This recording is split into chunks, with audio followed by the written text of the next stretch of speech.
My dear respected football fans, KlarseSport Podcast Q A, questions and answers. And today's question put forward to me was, who are the greatest players to grace the World Cup? What is the greatest World Cup goal? What is the greatest World Cup of all time? And to try and fork out the greatest 11 to grace the World Cup, which is going to be super hard, but I'll try my best. So let's go straight into it, and I'm going to start off with the greatest team to ever grace the World Cup. For me, it's pretty easy.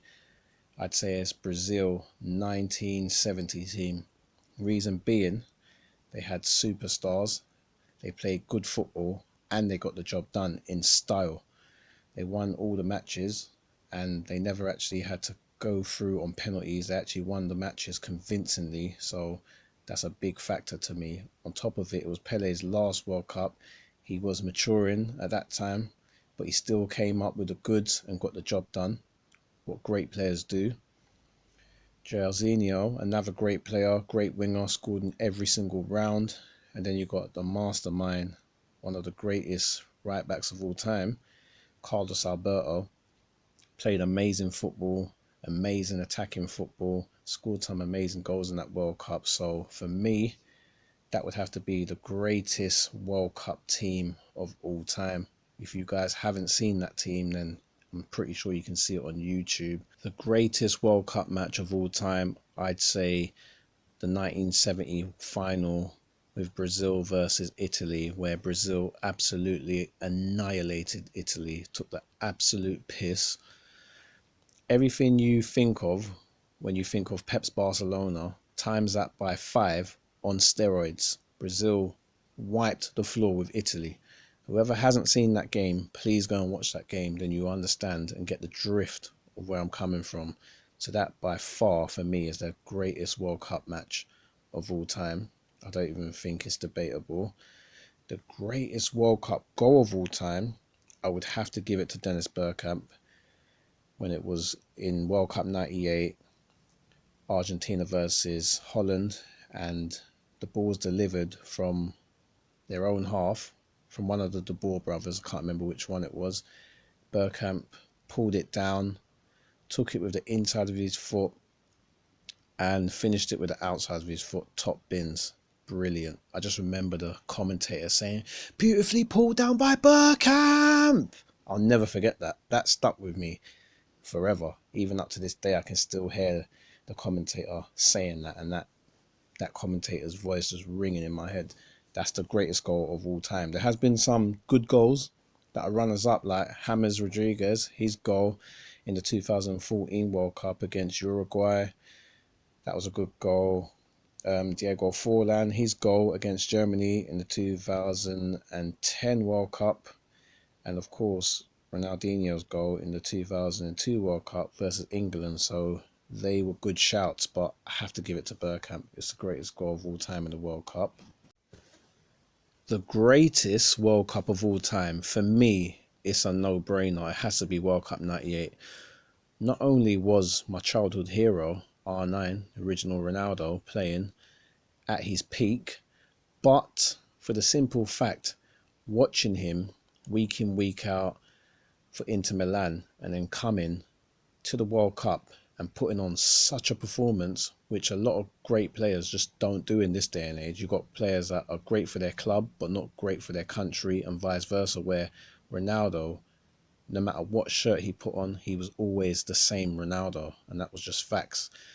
So on top of that, you had superstars and world beaters, world-class players in every single team. France 98 was a World Cup where you could watch every single game. Even when the average teams were up against each other, you could still watch it, because you take Italy, for instance, they had the likes of Del Piero, Paul Uca, Costa Curta, Albertini, Baggio, even though he was getting on. You had Chile, and you had Zamorano and Salas. You had Cameroon, you had Mboma doing his thing. You had the France team, you had Lise Razou, Thuram, Zidane, Blanc. You had the Denmark team, you had Laudrup and his brother. You even had Mark Fish, he was a good player. He played for South Africa. For Nigeria, you had Taribo West and Okocha. For Spain, you had Raul Hierro. For Holland, you had Seedorf, Bergkamp, Kluivert. Even Mexico, you had Blanco, Luis Hernandez, very good striker. Even for Iran, you had Ali Daei. The Yugoslavia team, because Yugoslavia was a team back in the day. They had Mihajlovic, Mijatovic up front. Germany, Klinsmann, Heinrich, Koller. Colombia, Valderrama. Croatia, Suker, Boban. Argentina, Sensini, Zanetti, Batistuta. Romania, Petrescu. England, Beckham, Shearer, and a young, hungry Owen. It was amazing. So for me, that has to be the greatest World Cup of all time, because there was just so many superstars all in one competition. And I've never seen that before, and I've never seen that after. So it has to be World Cup 98 without a shadow of a doubt. Now, last but least, the hardest part of the question, which is forking out a starting 11 greatest World Cup team of all time. Now, some of my decisions may come as a shock to some people, but you actually have to look into it deeply and take away emotions and take away, even if some of the players ain't the greatest players of all time, it's based on World Cup only. So I'm going to start with in goal. I'm going to go with Fabian Barthez. Yes, he's not the greatest keeper of all time, but based on World Cup, hell yes, he's been one of the greatest, well, the greatest goalkeeper in World Cup history. Simple reason is, when France came to 98, they only conceded one goal throughout the whole entire competition. Also, they won the competition and they was up against top opposition. As we know, speaking about it previously, he was up against strikers like Suker, Ronaldo, and so on. And these are Suker and Ronaldo in full effect. They're in form. They're doing really good, really well. They're scoring goals, and he was up against top strikers like that. And for him to hold his own and stay strong and composed, that speaks volumes. So, that alone gets him right in there. On top of that, he went on to the next World Cup, which was 2002, and France didn't really do that well, and they got eliminated in the group stages. They then came back in 2006, and they were all past it. People were saying, people were saying the younger players are coming through. There's no need for these guys to be starting. And what happened? They went all the way to the final and only lost because Italy cheated, as everyone knows, and they only conceded one goal again, thanks to Barthez. And a great defence, but mainly thanks to Barthez. So for that reason alone, he has to be the World Cup keeper of all time. And that, for me, that is just facts. Now, I've gone 3-4-3. And my three in the back, starting with Paul Breitner for Germany, one of the greatest left-backs of all time. And not only that, in the World Cup, always stepped up. We'll start with 1974 World Cup, with him and Beckenbauer in the back line, and for the fact they had to come up against the greatest Holland team of all time, or one of the greatest Holland teams of all time, with Johan Cruyff in full effect. Nayskins was in that team, Johnny Rep, Ruud Krol, all these great top players, and they held their own, and they got past the finish line. They had to stop Cruyff. Imagine having to play against Cruyff in his prime for 90 minutes, and they stopped him. And they stopped him from scoring, and Breitner done what he had to do, stopped Cruyff, and he stepped up and scored a goal in the final. So that alone gets him right in there. On top of that, going to the 82 World Cup, he then scored again in the final, and he's always been a prominent figure in the back line for Germany. And even when he was moved even to play a little bit forward, he was still always a prominent figure in the German team.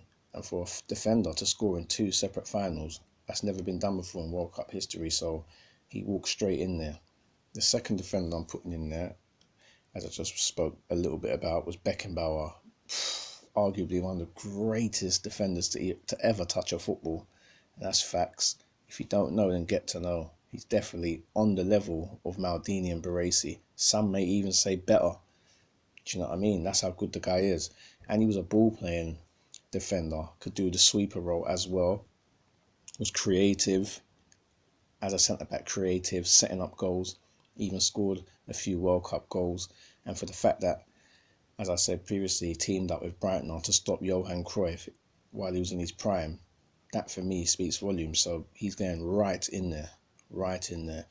And then my third defender has to be Lilian Thuram, for the simple fact that he was part of that France team that only conceded 1 goal in 98 and then 1 goal in 2006. Great defender. And I even remember in 98 when, France was playing Croatia.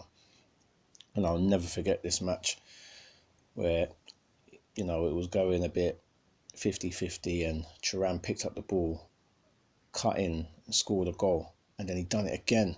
And I thought to myself, wow, he took France through to the final. So France got through to the final of World Cup 98 because of Lilian Thuram. So that right there, 100%, he's going in. So that's my back line. Paul Breitner for Germany, Franz Beckenbauer for Germany, and Lilian Thuram for France. That's my back line.